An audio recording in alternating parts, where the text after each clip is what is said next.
আপনার ঘরের সাজ হচ্ছে আপনার নিজের রুচির পরিচয়, আর সেই রুচির ছাপটা প্রথম পড়ে ডাইনিং টেবিলেই। সারাদিনের সকল কর্মব্যস্ততার পরে আমরা সবাই একসাথে বসি ডাইনিং টেবিলে। তখন কেউ গল্প বলে অফিসের, কেউ বা স্কুলের, আবার কেউ চুপচাপ শুনে যায় ভালোবাসার মানুষদের কথা। এই ডাইনিং টেবিলেই কিন্তু জমে ওঠে পারিবারিক আড্ডা, অতিথি আপ্যায়ন আর ছোট ছোট হাসির মুহূর্ত। আর আমরা আমাদের এই সুন্দর ডাইনিং টেবিলটাকে ধুলোবালি মুক্ত রাখার জন্য সবসময় কভার দিয়ে ডেকে রাখি। এতে কি হয় জানেন? ডাইনিং টেবিলের উপরের অংশটা পরিষ্কার থাকলেও এই যে ভিতরের অংশগুলো, এইগুলো একদম ময়লাতে নোংরা হয়ে যায়। আসলে খোলা থাকলে কি হয়, চোখের সামনে সবসময় ধুলোবালি দেখা যায়, তখন আমরা সেটা সাথে সাথে পরিষ্কার করে নিই। কিন্তু যখনই আমরা কাভার দিয়ে সেটা ঢেকে রাখি, তখন কিন্তু নিচের অংশের এগুলো দেখা যায় না, আর তখন এগুলো অনেক বেশি ধুলোবালিতে একদম ময়লা হয়ে যায়। ধুলোবালি পরিষ্কার করার জন্য আজকে আমি চায়ের লিকার জাল করে নিয়েছি এবং সেই লিকারের সঙ্গে তেল মিশিয়ে আমি একটা মিক্সড তৈরি করে নিয়েছি। সেটা দিয়ে আমার ফার্নিচারগুলোকে একদম বার্নিশের মতো ক্লিন করে নেব। একটু আগেই তো দেখলেন কি পরিমাণ ধুলাবালি পড়েছিল।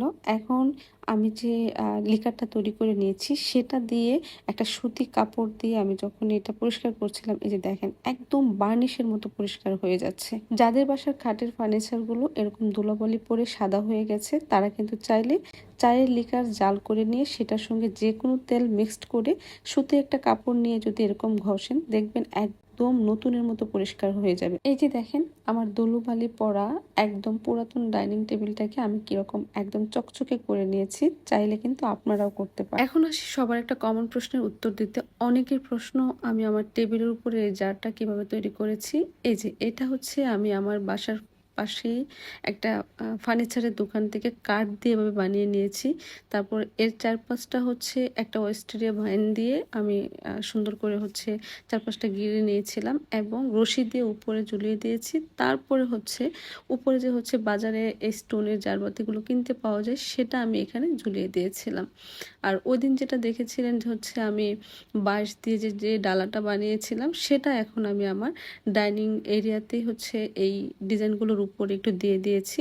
এটা হচ্ছে এখন আমার ডাইনিং টেবিলের ফাইনাল লুক। অনেকেই হচ্ছে আমার ডাইনিং টেবিলটা দেখার পর প্রশ্ন করেছেন, আপু এটার প্রাইস কত? আসলে আমার এই ডাইনিং টেবিলটা অনেক আগে নেওয়া, তাই এর প্রাইসটা কত সেটা আমার ঠিকঠাক মনে নেই, কিংবা আমি আমার আগের প্রাইস বললেও এখন আপনাদের সঙ্গে প্রাইস মিলবে না, তাই আমি প্রাইসটা বলতে পারছি না। এই হচ্ছে আমার ডাইনিং এরিয়াটা। কার কাছে কেমন লাগে জানি না, বাট আমার কাছে আমার ঘর পরিপাটি রাখতেই আমি অনেক বেশি পছন্দ করি।